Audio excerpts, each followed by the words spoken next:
गंवार। एक लड़की की शादी उसकी मर्जी के खिलाफ एक सीधे साधे लड़के से की जाती है जिसके घर में एक माँ के अलावा और कोई नहीं है। दहेज में लड़के को बहुत सारे उपहार और पैसे मिले होते हैं। लड़की किसी और लड़के से बेहद प्यार करती थी और लड़का भी। लड़की शादी होके आ गई अपने ससुराल। सुहागरात के वक्त लड़का दूध लेके आता है तो दुल्हन सवाल पूछती है अपने पति से। एक पत्नी की मर्जी के बिना पति उसको हाथ लगाए तो उसे बलात्कार कहते हैं या हक। पति, आपको इतनी लंबी और गहरी जाने की कोई ज़रूरत नहीं है, बस दूध लाया हूँ पी लीजिएगा, हम सिर्फ आपको शुभ रात्रि कहने आए थे कह के कमरे से निकल जाता है। लड़की मन मार कर रह जाती है क्योंकि लड़की चाहती थी कि झगड़ा हो ताकि मैं इस गंवार से पीछा छुड़ा सकूं। है तो दुल्हन मगर घर का कोई भी काम नहीं करती, बस दिन भर ऑनलाइन रहती और न जाने किस किस से बातें करती। मगर उधर लड़के की माँ बिना शिकायत के दिन भर चूल्हा चौका से लेकर घर का सारा काम करती मगर हर पल अपने होठों पर मुस्कुराहट लेके फिरती।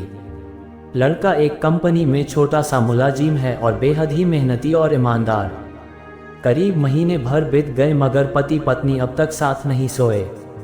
वैसे लड़का बहुत शांत स्वभाव वाला था इसलिए वह ज़्यादा बातें नहीं करता था, बस खाने के वक्त अपनी पत्नी से पूछ लेता था कि कहाँ खाओगी, अपने कमरे में या हमारे साथ। और सोने से पहले डायरी लिखने की आदत थी जो वह हर रात को लिखता था। ऐसे लड़की के पास एक स्कूटी था, वह हर रोज बाहर जाती थी पति के ऑफिस जाने के बाद और पति के वापस लौटते ही आ जाती थी। छुट्टी का दिन था, लड़का भी घर पे ही था तो लड़की ने अच्छे भले खाने को भी गंदा कह के माँ को अपशब्द बोल के खाना फेंक देती है मगर वह शांत रहने वाला उसका पति अपनी पत्नी पर हाथ उठा देता है मगर माँ अपने बेटे को बहुत डांटती है। इधर लड़की को बहाना चाहिए था झगड़े का जो उसे मिल गया था। वह पैर पटकती हुई स्कूटी लेके निकल पड़ती है। लड़की जो रोज घर से बाहर जाती थी वह अपने प्यार से मिलने जाती थी। लड़की भले टूटकर चाहती थी लड़के को मगर उसे पता था कि हर लड़की की एक हद होती है जिसे इज्जत कहते हैं, वह उसको बचाए रखी थी। इधर लड़की अपने प्यार के पास पहुंचकर कहती है, अब तो एक पल भी उस घर में नहीं रहना है मुझे। आज गंवार ने मुझ पर हाथ उठा के अच्छा नहीं किया। लड़का, अरे तुमसे तो मैं कब से कहता हूँ कि भाग चलो मेरे साथ कहीं दूर मगर तुम हो कि आजकल पे लगी रहती हो। लड़की, शादी के दिन मैं आई थी तो तुम्हारे पास, तुम ही ने तो लौटाया था मुझे। लड़का, खाली हाथ कहाँ तक भागोगे, तुम ही बोलो। मैंने तो कहा था कि कुछ पैसे और गहने साथ ले लो, तुम तो खाली हाथ आई थी। आखिर दूर एक नई जगह में जिंदगी नए सिरे से शुरू करने के लिए पैसे तो चाहिए ना। लड़की, तुम्हारे और मेरे प्यार के बारे में जानकर मेरे घर वालों ने बैंक के पासबुक, ATM और मेरे गहने तक रख लिए थे, तो मैं क्या लाती अपने साथ। हम दोनों मेहनत करके कमा भी तो सकते थे। लड़का, चला कर इंसान पहले सोचता है और फिर काम करता है, खाली हाथ भागते तो ये इश्क का भूत 2 दिन में उतर जाता समझी। और जब भी तुम्हें छूना चाहता हूँ बहुत नखरे है तुम्हारे, मुझे बस कहती हो शादी के बाद। लड़की, हाँ शादी के बाद ही अच्छा होता है ये सब, और सब तुम्हारा तो है। मैं आज भी एक कुंवारी लड़की हूँ, शादी करके भी आज तक उस गंवार के साथ सो न सकी क्योंकि तुम्हें ही अपना पति मान चुकी हूँ। बस तुम्हारे नाम की सिंदूर लगानी बाकी है, बस वह लगा दो, सब कुछ तुम अपनी मर्जी से करना। लड़का, ठीक है मैं तैयार हूँ, मगर इस बार कुछ पैसे जरूर साथ लेके आना। मत सोचना हम दौलत से प्यार करते हैं, हम सिर्फ तुमसे प्यार करते हैं, बस कुछ छोटी मोटी बिजनेस के लिए पैसे चाहिए। लड़की, उस गंवार के पास कहाँ होगा पैसा, मेरे बाप से 3 लाख रुपया ऊपर से मारुति कार ली है, बस कुछ गहने हैं वह लेके आओगी आज। लड़का लड़की को होटल का पता देकर चला जाता है। लड़की घर आके फिर से लड़ाई करती है मगर अफसोस वह अकेली चिल्लाती रहती है, उससे लड़ने वाला कोई नहीं था। रात 8 बजे लड़के का मैसेज आता है व्हाट्सएप पे कि कब आ रही हो। लड़की जवाब देती है, सब्र करो कोई सोया नहीं है, मैं 12 बजे से पहले पहुंच जाऊंगी क्योंकि यहाँ तुम्हारे बिना मेरी सांसें घुटती है। लड़का, ओके जल्दी आना, मैं होटल के बाहर खड़ा रहूँगा, बाय। लड़की अपने पति को बोल देती है कि मुझे खाना नहीं चाहिए, मैंने बाहर खा लिया है इसलिए मुझे कोई परेशान न करे। इतना कह के दरवाज़ा बंद करके अंदर आती है कि पति बोलता है कि वह अलमारी से मेरी डायरी दे दो फिर बंद करना दरवाज़ा। हम परेशान नहीं करेंगे। लड़की दरवाजा खोले बिना कहती है कि चाबियां दो अलमारी की। लड़का, तुम्हारे बिस्तर के पैरों तले है चाबी। मगर लड़की दरवाजा नहीं खोलती बल्कि जोर जोर से गाना सुनने लगती है। बाहर पति कुछ देर दरवाजा पीटता है, फिर हार कर लौट जाता है। लड़की ने बड़े जोर से गाना बजा रखा था। फिर वह अलमारी खोल के देखती है जो उसने पहली बार खोला था, क्योंकि वह अपना सामान अलग अलमारी में रखती थी। अलमारी खोलते ही हैरान रह जाती है।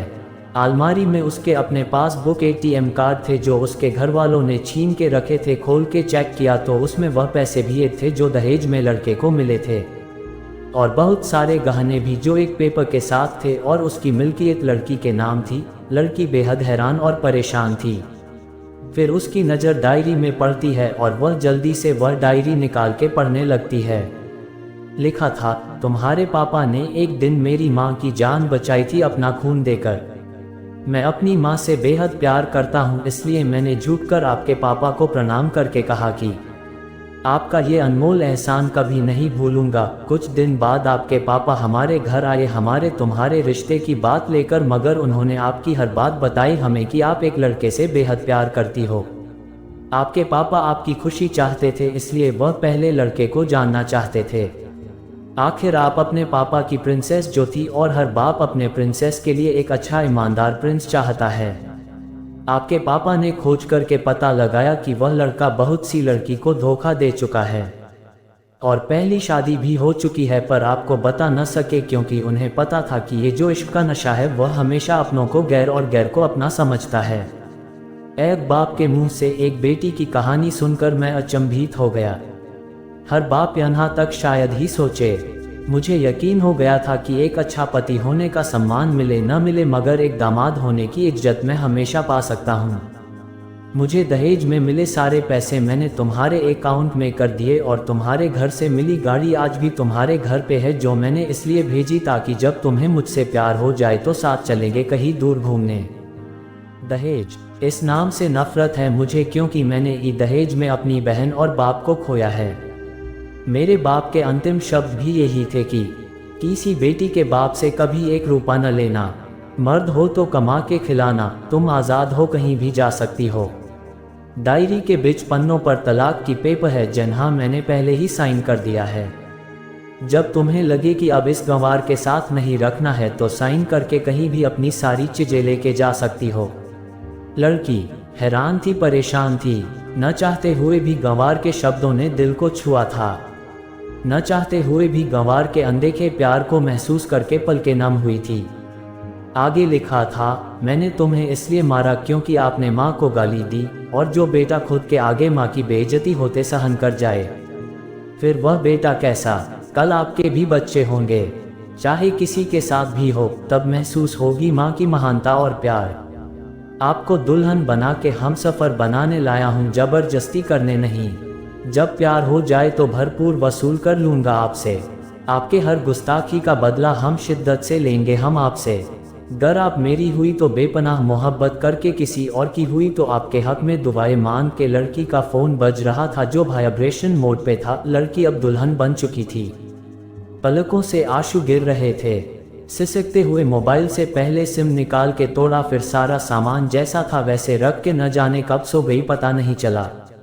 सुबह देर से जागी तब तक गंवार ऑफिस जा चुका था। पहले नहा धोकर साड़ी पहनी, लंबी सी सिंदूर डाली अपनी मांग में, फिर मंगलसूत्र।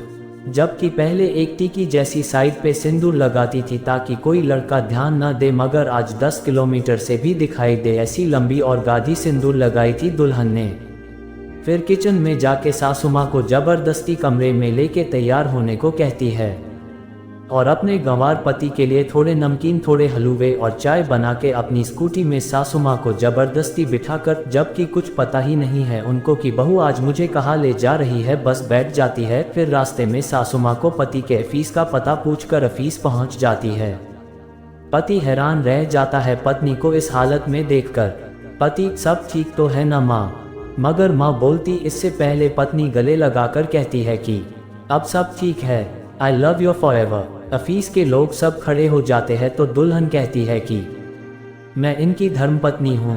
बनवास गई थी, सुबह लौटी हूँ, अब 1 महीने तक मेरे पतिदेव ऑफिस में दिखाई नहीं देंगे। ऑफिस के लोग दुल्हन, क्योंकि हम लंबी छुट्टी पे जा रहे साथ साथ। पति पागल, दुल्हन आपके सादगी और भोलेपन ने बनाया है। सभी लोग तालियां बजाते हैं और दुल्हन फिर से लिपट जाती है अपने गंवार से, जहाँ से वह दोबारा कभी भी छूटना नहीं चाहती। तारांकन, बड़े कड़े फैसले होते हैं कभी कभी हमारे अपनों की, मगर हम समझ नहीं पाते कि हमारे अपने हमारी फिक्र खुद से ज़्यादा क्यों करते हैं। तारांकन, माँ बाप के फैसलों का सम्मान करें, क्योंकि ये 2 ऐसे शख्स हैं जो आपको हमेशा दुनियादारी से ज़्यादा प्यार करते हैं। अच्छी लगी तो शेयर करें।